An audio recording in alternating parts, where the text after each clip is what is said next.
Correct. Thank you, Dr. Praveen. This was a very elucidative talk, and we learned a lot about management.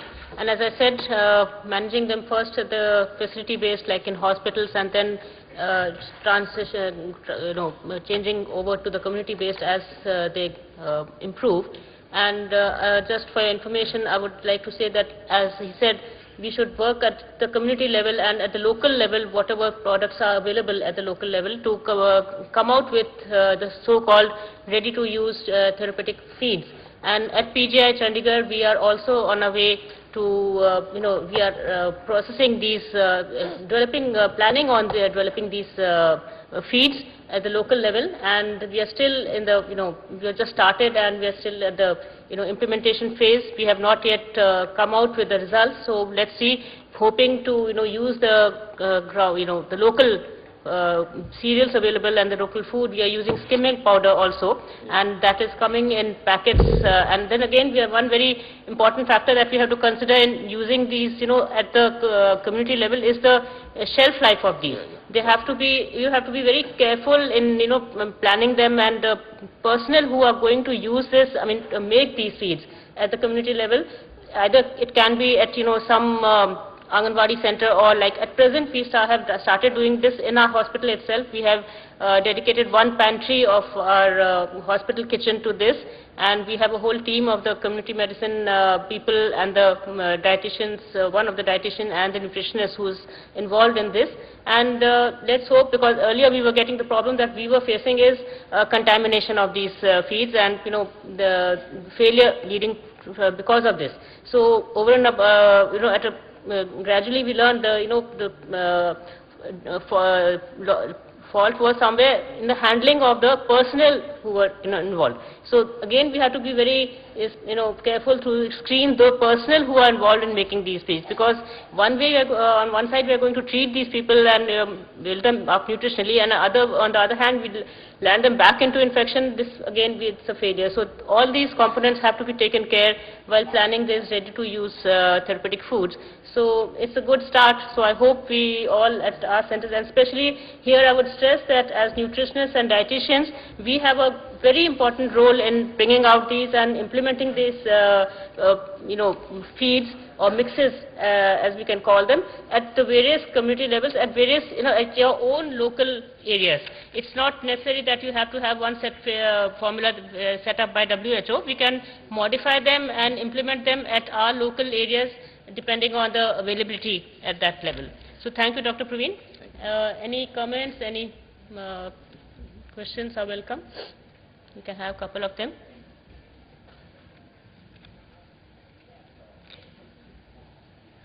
I think so that's no more. Thank you so much. Next, now I invite Dr. Hema Malini for her talk on preterm nutrition. Again, this has been highlighted earlier that preterm nutrition is we talk a lot of nutrition in children, starting from the day one when a child is born, a healthy baby is born. But there is another very large group of children whom we need to really devote more attention, is this group of low birth weight babies who are also preterm. And the nutrition and the feeding of these children varies slightly from those who are normal or full-term based full-term children. So here I'm sure Dr. Hema Malini will highlight the important factors which we as dietitians should know how to manage them in a given setting. Over to Dr. Hema Malini.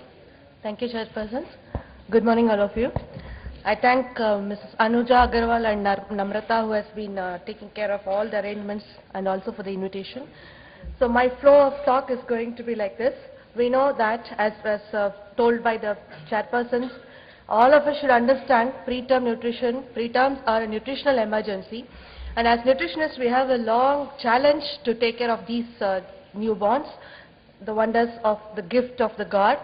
I'm going to just touch upon the incidents and the definitions just for the beginners here, and also the medical problems of the new low birth weight infants, goal of nutritional management and how to go about the nutritional management. So we have a highest incidence of low birth weight in our country, followed by Bangladesh. And also WHO has said there is a 9.6% of preterm birth in the world, and wherein you can see in this slide 7.8% are from India. So we are having a greater challenge in feeding these children. Who are these low birth weight infants? You can say, most of you might be knowing, as per definition, preterm less than 37 weeks, and the term 37 to 42, and very rarely we get to see the post-term. And again, they have two different variations. The weight can range from 500 to 2,500 grams, and they can 22 to 36 weeks of gestation. And they can be further classified as very low birth weight or extremely low birth weight infants, and also based on the gestational age at which they are born, they can be classified as appropriate or small or large for gestational age. It goes by the percentile of their intrauterine growth curves. So when these low birth weight children are born, how are they? What is their programming? What are they at risk of? They are increased risk of mortality and morbidity, increased risk of growth failure. They have poor cognitive development and psychomotor development. Not that only, they also affect the next generations to come. So if you look at here, early pregnancy, there is a poor growth rate, growth failure, and low birth weight infants. They become small adult women and they deliver low birth weight, and then the whole cycle goes on. So we definitely have a lot of challenge in treating these children. So we just have to further understand, when a child is born preterm, most of the results are built in the womb only during the 3rd trimester. But when you are born preterm, you can see there is so much of a deficit. If the child is born at 25th week, and you can see what are the parameters that actually the baby is at deficit.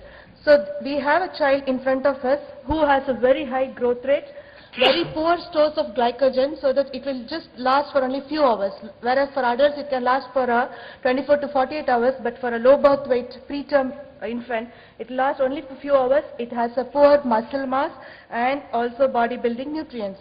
They are more vulnerable to deficiencies and infections, and all the organs are also poorly matured.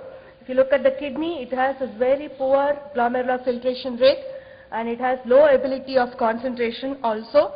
The gut, which is very important for the nutritionist, it has very poor fat malabsorption, but it can absorb some amount of protein and maltodextrins.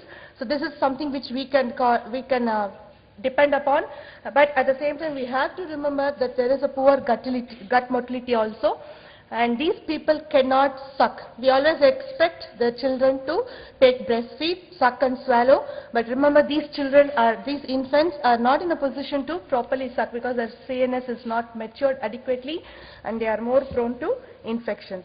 And apart from these are some of the medical problems that they are going to have: NEC, respiratory disorder, and PDA. For us as nutritionists, the NEC is very important. The enteral feeding is when we are going to delay it in starting the enteral feeding because of this concern on NEC. These are just photographs for the new nutritionists, budding nutritionists. NEC and the PDA, where the closure does not take place appropriately, and hyperbilirubinemia. So what do we do as far as nutrition support is concerned? We have to understand that prolonged undernutrition is going to have a irreversible effect, and it is going to impair the cognitive development. Therefore, we have to start the nutrition support immediately, because we know once the child is born preterm, it is all the supply of the nutrients from the mother is interrupted. So the goal with which we have to start the nutrition support is to mimic the growth in utero. That's the main concern. Always we have to remember, as I showed in my first slide, there is a accretion of all the nutrients takes place in the 3rd trimester. If they are born in the 2nd trimester, we have to see to that the accretion takes place as it would have taken place in the utero. So, and also to provide all the nutrients without stressing the immature organs. These are some of the nutrients which we will be discussing on: energy, protein, all these. Even for adults, we keep talking about these, becomes more important for the children. And here, if you look at the energy, because there is a high accretion rate and they also have a high resting energy expenditure, the recommendation for energy is also high. It ranges between 110 to 135 kilocalories per kg. We all know proteins are very essential for body building. So you can look at here, it goes very high.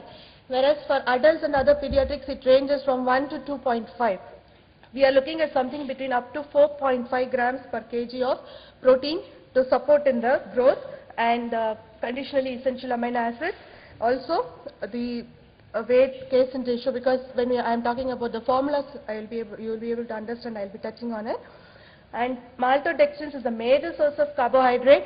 The ISPEGAN reports 10.5 to 12 grams per kilo, 100 kilocalories of carbohydrate being given, and the main source is maltodextrin.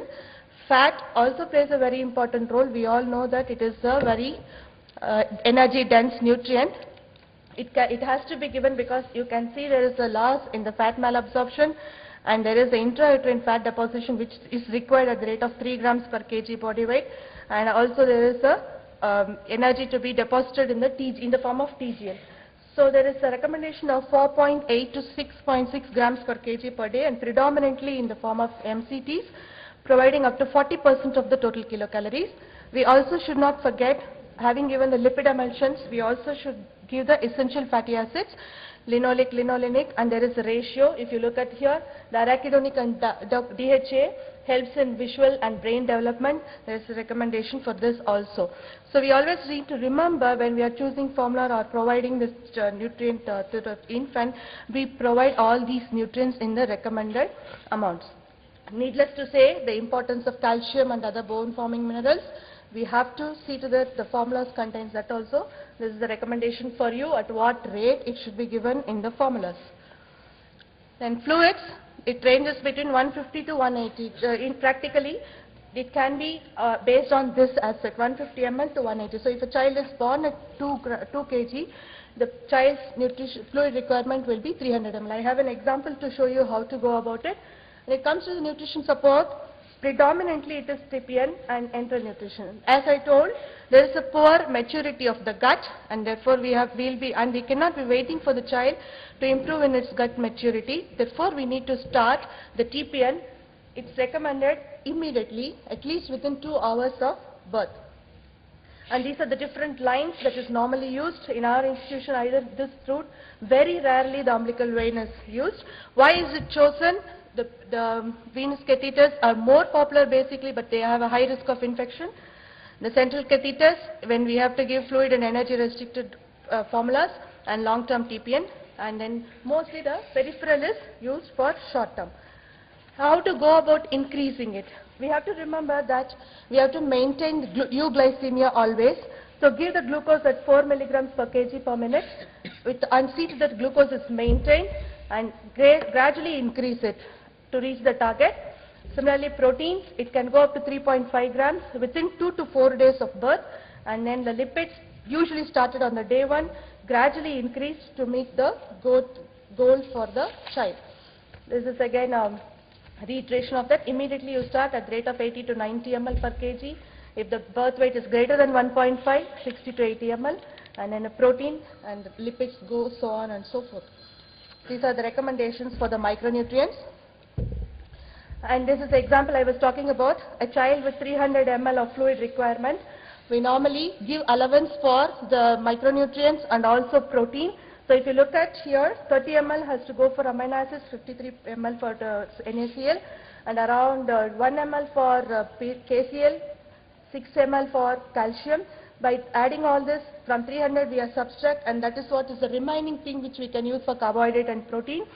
Then carbohydrate and lipids. So if you look at here, 60.5 ml of dextrose, 50% can be used, and 147 of 10% dextrose.